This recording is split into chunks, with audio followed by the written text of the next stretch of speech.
What up? Facebook, YouTube, Twitter, Friendster, Princess, SoundCloud, SoundClick. Listen, man, God loves you. Get yourself saved. Get your family saved. Find yourself a good group of people that loves God and truly worship and loves God. Love the Lord thy God, Jesus the King, Christ King. Now, I've had some interesting conversations recently with some of you guys. One young man recently asked me when Cam Newton is going to pretty much win a Super Bowl. And another young man said that the Rams will win the Super Bowl simply because of the catastrophes that happened in LA. Now, I want to examine this. And I'm going to break apart some of these. I'm going to break apart the last play of the Saints probably later on today. But I want to talk about that because you guys know that I think that the NFL is fixed. Another person said all sports are fixed. I second that motion highly. And the reason why I second that motion is because they brought up the fact that, well, okay, let's go back to the catastrophes. Last year's catastrophe was who? Houston. Who won the World Series? The Oilers. Okay? The Saints in New Orleans. We know that. But listen, okay, even though New Orleans Saints won in 2009, it was 4 or 5 years later from Katrina. But nonetheless, it happened. So there's that. So there is a rhythm there. For all of you who are new to this channel, thank you for being here. Thank you for stopping by. Thank you for subscribing. And thank you for sharing and all that other stuff that you guys are doing. One guy said he's binge watching All the NFL is Fixed. Another person recognized one of my older videos from last year and said this is a good way to watch football. Because I don't want you guys to take this stuff seriously. And, like the one lady who watched the Super Bowl and she was like, oh, the humanity. I mean, she was so distraught. It was like, no, we're not doing that. Thank you for seeing if I have any viruses. No, we're not doing that. The one guy who was at the Eagles game was just having fun, and that's what I want you guys to do when you watch these games. Don't go out and tip over cars because your team lost, because, listen, a lot of times it's scripted for your team to lose. And you guys have to wake up to that. You have to wake up to the reality that Drew Brees wasn't going to win a Super Bowl this year. But it doesn't mean that he's not going to win a Super Bowl. You guys have to wake up to the reality that Mariota wasn't going to win a Super Bowl this year. But Mariota has a great start. Mariota is like he's like a Russell Wilson to me. Not as good as Russell Wilson, but he has that type of potential where, you put the right people around him and, hey, his legs can get you into a Super Bowl and possibly win it. We've seen it before. Now, this dude, Casey Keenum, right here, people think that, yeah, it's all about these guys right here. They're like, these guys are a well-oiled machine, the Vikings. They're doing everything right. Keenum is throwing to some bunch of guys we don't even know. What I'm saying is, hey, they're playing pro sports, so they're way better than all of us. But nonetheless, they're not that famous. They're a young team. You know what I'm saying? And they're a good team. They got a good running back. You know what I'm saying? They're just not all that popular. But after yesterday, that has taken a change for the better. Because Diggs is just that dude right now. But I'm gonna break apart that play on another video because we have a lot of controversy over that play in the defender. So You know what, you guys? Screw that. I'm tired and I don't feel like doing it. Let's go to the Diggs play. Let's go. Let's forget about Tom Brady right now because we know who Tom Brady is. Let's go to the Diggs play. Screw you, Apple. You're ripping people off. Screw you, Apple. I hope the whole world sues you right now. You cowards. You cowards who are messing with people's phones. You government working cowards. That's who you work for, and we all know it. And if you haven't seen the movie The Circle is about Apple and what Apple is doing to people. Okay, so is this the play? All right. And no, fourth, no, I don't think this is the play. I want to go to the Diggs play. I want to go to this play, and I want to look at this catch. Okay? Here we have it. Saints up 1 point, fourth quarter, 10 seconds. Now, you guys know how I love to break down these plays. And you guys know how I love just to prove to you naysayers like Sanchez that the NFL is fixed. Okay? It just is. Is it possible that the Vikings are going to go and win it all? Yes, because there was a catastrophe. Now, Sanchez, I'm talking to you. You know what happened in baseball. You know what happened in Texas. Don't act like there's not a rhythm here. Am I jumping on the Vikings bandwagon? Yes, I am. But am I saying that they're going to win? Not necessarily, but it's highly probable. I'm still going with my number one, Tom Brady, in the Pats, simply because that's who I started off with the beginning of the year. That's who I'm going to finish with. That's just how I'm going to roll. I'm not going to jump back and forth. Mikey James, you called out a few of them. We were wrong. I was with you. I thought the Saints were going to get past this. It didn't happen. It's okay. Sanchez, you going in on Mikey James because he had one wrong. Don't even try it because you were like, yeah, the Steelers. Okay? And the Steelers got beat yesterday. All right? So cut the crap. Anyways, let's look at this play. Keenum drops back. Looks. Boom. Let's look at this guy here. Let's go back. Let's go back. Back. Oh, man, you guys don't do me like that. Okay, this guy Diggs is a superhero right now on the team and in their city and state. But let's look at this. Keenum drops back, looks, throws a strike. This defender misses him. Now, this defender right here had a complete bead on this ball. This defender came from behind him. All right? He came from behind him over here. He saw where the ball was going. Now, I want people to understand something on this play.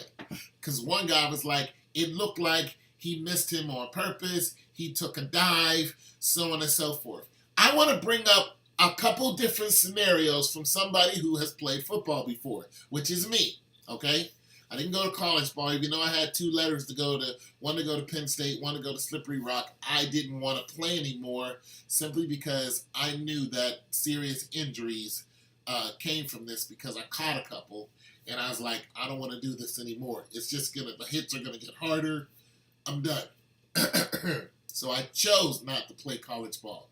All right, anyways, so I was a fullback in high school. All right, I played a couple positions. And when I was a fullback, it's going to be a short story, we were just practicing, and one guy, the defensive end in practice, who I actually knew pretty well, I couldn't stand him, I'd come out of the fullback position, I'd hit him head on, I would knock him down. Boom. They changed that position to another guy, to a smaller guy. We're all on the same team in practice. Now, what I would do is run up to the guy, put my head down, boom, pretty much blow him over. When they changed the position to the smaller guy, he knew he was smaller than me. He wasn't going to take me on head on. Boom. I come out of the backfield. I put my head down. As soon as I did, he moved out the way. And he kept doing it, and I'd run right past him. This would be like, okay, keep your head up. I'm saying that to say that's what this guy did. Now, we also need to understand something that's happening in the NFL. The hits in the NFL are different. Okay? There's the offensive player who can't defend themselves. You can't blindside and hit these guys anymore. You know, Ray Lewis would be disappointed in this NFL. You know what I'm saying? Hawkins and all those guys who used to just mow people over, you know, Ronnie Lott and all those guys, they would be disappointed. Look at what this guy did. Look at it again. Look at it. This is him right here. He puts his head down. He has a clear shot at this guy. Now, this is what happened. Whether it's fake or not. Whether it's fake or not. I'm just saying. Whether it's fake or not. This guy's head goes down. Right now, he's looking at the ground. He's making an assumption on rate, speed, and time that he is going to connect with this guy when the ball connects with him. Now, some science guy can take this and really do a job on it and really make some analytics. But you really got to understand, when this guy is running, he's actually slowing down before he hits this player.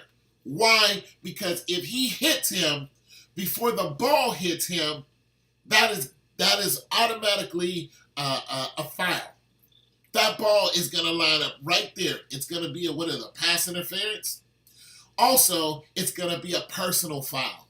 If you don't believe me, start going back and rewinding some of the hits that's been happening this year. They're making it very, very blatant that personal fouls are the things that they used to do back in the 90s and the early 2000s and, you know, really mess people up. Ask Chad Ochocinco when he got knocked clean out. Ask Super Duper when he spun around in the helicopter move. Okay, Ray Lewis broke a guy's shoulder, through his pads, all right? The horse collar tackle broke two guys' legs in the same game. As a matter of fact, it was the Eagles, Donovan Bailey and another guy, broke both of their legs in the same doggone game. It was the same player who was doing it. That's illegal. You can't do stuff like that no more. I'm saying they changed the rules to make the NFL safer and softer. That's what this guy was thinking about.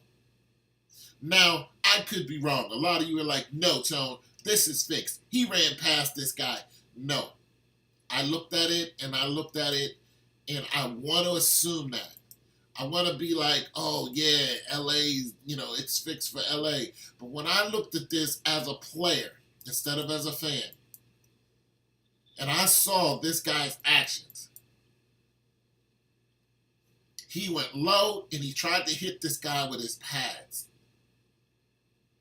Now, back in the day, this guy would have been creamed. He would have still been laid out on the doggone field right now. It's a whole day later. He would have been laid out. All right. Big ups to Ryan Shazier. Hope you recover, big dog. So I just want to let you guys know that it's a different NFL. It's a whole different game now. It's non-aggressive. I mean, there's still some monster hits, but I understand what happened to this player. I completely understand. And the thing about it is, this offensive player, Diggs, was just as surprised as everyone else who watched the game. Because by all intents and purposes, he was like, I should have been hit. It's exactly what he was thinking because he knew the defender was behind him.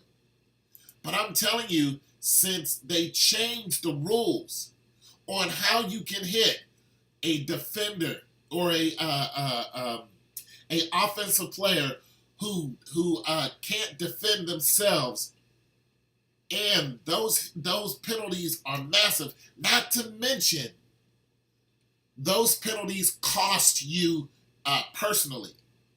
They take money from you when you do this. When you have a personal foul, they take money out of your pockets because they think that you're out there hurting people on purpose. Why? Because the NFL is currently being sued by players all the way back to Dick Buckus time. Okay? These players are messed up. All right? You know what I'm saying? Go look at the Earl Campbell documentary. Okay? A lot of these players are messed up. Earl Campbell actually has back injuries. And he's a strong dude.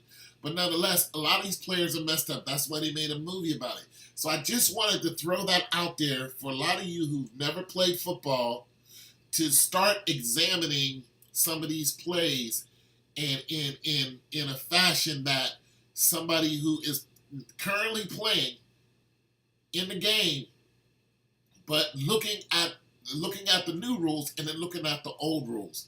See, a lot of these new rules are messing people up. The Pittsburgh game, the Patriots game against the Titans, the Patriots game against the Pittsburgh. I'm sorry, the Patriot games against the Bills, a Patriot games against Pittsburgh, a lot of Patriot games. The Falcons game the other day, catch or no catch rules. All of these rules are hitting the fans really, really hard, and they're trying to understand what's going on because of what they used to see and what they're currently seeing is different. Was this a great catch? Absolutely. It was a great catch. It's a great time in football, and I wish these guys all the luck in the world. However, do I think that it was fixed? I don't. I can't jump on that bandwagon wholeheartedly. I can't say it wasn't. But I can openly say that I have serious doubts that this was on purpose. I just do. I do. One guy said it looks like he took a dive, or it would have been better if he would have just took a dive. I say no, that's not what happened. All right? So it's your boy Tone 202. I don't think he missed this guy on purpose. I think he was thinking about the current rules of the NFL, and he tried to soft hit this guy. We've seen this over and over this year, where a guy barely touches it. It's like they don't want to tackle them. Why? Because they're taking money out of your pocket. The NFL is taking money from you whenever you draw these fouls. And so is the NBA. Listen, the NBA got Dwight Howard for $35,000 for making a sexual suggestion. Okay, that's a lot of money. All right? And some of these players, they're making like, $2 million, $3 million a year. That doesn't all go into their pocket. All right? Not everybody is out there balling like Tom Brady, $10 million. No. All right? $25,000 personal foul. That's a lot of money. It's your boy Tone 202. I wanted you guys to think about that and to re-examine it.